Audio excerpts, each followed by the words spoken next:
partir de maintenant, vous n'avez rien d'autre à faire. Et je vais vous demander, dans le sable humide, de chercher à écrire le mot cigarette.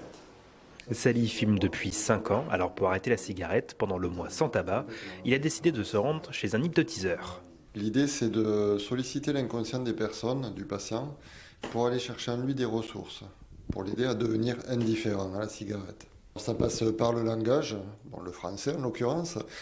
J'utilise d'abord des mots dans le but de détendre la personne et lui faire atteindre cet état hypnotique, qui est un état entre l'éveil et le sommeil. On ne dort pas vraiment. Après, ça permet aux personnes de se connecter à des forces qui sont en elles. À la fin de la séance, ça permet tout simplement d'arrêter de fumer.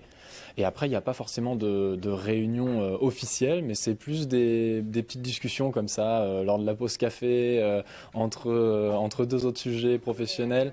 De fil en aiguille, ça marche, quoi.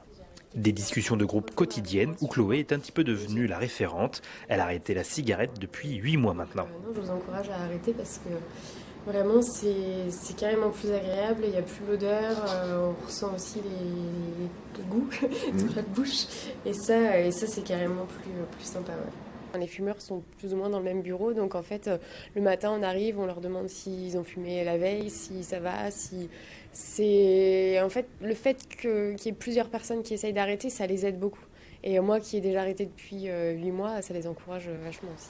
Bruno, lui, est l'un des derniers à fumer dans la start-up, mais sous l'effet de groupe, il va tenter d'arrêter la cigarette. Alors il fume ses dernières clopes avant son prochain rendez-vous chez l'hypnotiseur.